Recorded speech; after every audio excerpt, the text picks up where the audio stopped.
তৃণমূলের উস্কানিতে ঝামেলার অভিযোগ আর তাতেই সরগরম তমলুক। তৃণমূলের বিক্ষোভ সভা থেকে জেলা পরিষদের সভাধিপতি প্ররোচনামূলক বক্তব্য রাখেন বলে অভিযোগ বিজেপির। আর তারপরেই নাকি প্রায় 200 জন হামলা চালিয়েছেন এবং বিজেপির অঞ্চল অফিস ভাঙচুর করে মূল্যবান কাগজপত্র নষ্ট করে দেওয়া হয় বলেও দাবি গেরুয়া শিবিরের। এদিকে এই ঘটনার পরে বুধবার বিকেলবেলায় ওই অঞ্চলের সামনেই প্রতিবাদ সভায় সামিল হলেন রাজ্যের বিরোধী দলনেতা তথা নন্দীগ্রামের বিধায়ক শুভেন্দু অধিকারী। সেখানে এসে অভিযুক্তদের ধরতে 3 দিন সময় বেঁধে দিলেন বিরোধী দলনেতা শুভেন্দু অধিকারী। পাশাপাশি যে তৃণমূল নেতার উস্কানিমূলক বক্তব্যের জোরে এই ঘটনার শিকার হয়েছে বিজেপি পরিচালিত এই গ্রাম পঞ্চায়েত, সেই তৃণমূল নেতাকেই চোর আখ্যা দিয়ে তাকেও গ্রেপ্তারের দাবি তুলেছেন বিরোধী দলনেতা। 3 দিনের মধ্যে অভিযুক্তকে গ্রেপ্তার না করলে তমলুক থানায় বিপুল পরিমাণ লোকজন নিয়ে প্রতিবাদ বিক্ষোভেরও হুমকি দিয়েছেন শুভেন্দু। আপনারা সেটা দেখেছেন, আমি সেটা পরিদর্শনে এসেছিলাম। এটা কোনো সভা নয়। আমি শুধু তমলুক থানাকে বলছি 3 দিনের মধ্যে সোমনাথ আর এই চাকরিকে যদি ব্যবস্থা না নেন, থানার সামনে বিক্ষোভ হবে।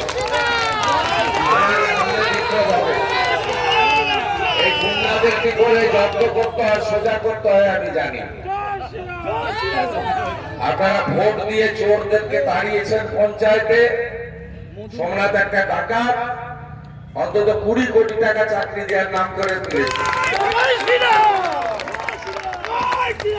ভারত সরকারের ব্যাংকে কোটি কোটি টাকা অনাদায় এনপিএ হয়েছে। আমি জানি না, আমি ওর সম্পর্কে সব জানি। আর এখানকার তৃণমূলের যারা বিরোধী পঞ্চায়েত মেম্বার, বললাম আপনারা ভদ্রভাবে প্রধান উপপ্রধানকে নিয়ে মানুষের পঞ্চায়েত করুন। আমরা দলের পঞ্চায়েত চাই না, জনগণের পঞ্চায়েত চাই। আর এখানকার মানুষ এবারে পঞ্চায়েত ভোটে এত লুট হয়েছে, তারপরেও এই পঞ্চায়েত আপনারা আমাদের জিতিয়েছেন চোর মুক্ত পঞ্চায়েত করার জন্য। তাই আমি আজকে বেশি কথা বলবো না। আমাকে এখান থেকে ডেবরা এবং অন্য জায়গায় যেতে হবে। আমার কোন পরিদর্শনের কর্মসূচি ছিল। ভিতরে যা ভেঙেছে, চেয়ার টেবিল ইত্যাদি সমস্ত ছবি ভিডিও আমি তুলে নিয়ে যাচ্ছি। পুলিশের খুব কষ্ট, এফআইআর একটা করেছে সব ভেরিয়েবল সেকশন লাগিয়ে। কাজের দিন অফিস চলাকালীন সরকারি সম্পত্তি ভাঙচুর করলে কি ধারা দিতে হয়, এই মমতা পুলিশ না জানলেও সিআরপিসি আইপিসিতে এটা ভালো করে লেখা আছে। প্রয়োজনে অ্যাডিং সেকশনের জন্য কোর্টে পিটিশন করার জন্য প্রধানকে বলবো। প্রধান হচ্ছে এক্সিকিউটিভ পঞ্চায়েত। আর বাকি 3 দিন সময় দিয়ে গেলাম মমতা পুলিশকে তো দিয়ে দেয় না, লেঠেল বাহিনী বানিয়েছে। যত অপকর্ম করা তৃণমূলের হয়ে। মমতা ব্যানার্জির বাড়িতে কালী পূজার দিন প্যাকেট বানানো, এইসব কাজ করায়।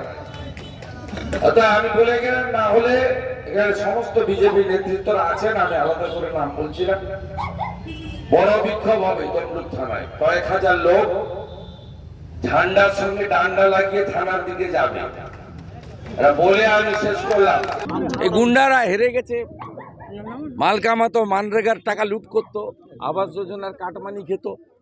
এইটাকে কাটমানির খাওয়ার দপ্তর করেছিল। এর একটা ডাকাত আছে, 3 মাস জেল খেটেছে ভোটের সময়, সোমনাথ বেরা। 20 কোটি টাকা চাকরি দেওয়ার নাম করে তুলেছে। পাইপ চুরি থেকে শুরু করে হেন চুরিতে ওর নাম নেই।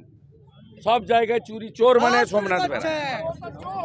সামনে চোর, পিছনে চোর, উপরে চোর। একবারে মমতার যোগ্য শিষ্য। মমতা যেমন চোর, তার ঠিক যোগ্য শিষ্য। সোমনাথ আর জাকির এখানে করেছে। পরিদর্শন করে গেলাম এবং পুলিশকে, প্রশাসনকে যথোপযুক্ত ব্যবস্থা গ্রহণ করতে বললাম। না করলে পরবর্তীকালে থানাতে বিক্ষোভ হবে, এটাও বলে গেলাম। আর প্রধান উপপ্রধান মেম্বারদেরকে বলে গেলাম সব পরিষ্কার করে গঙ্গা জল ধুতে।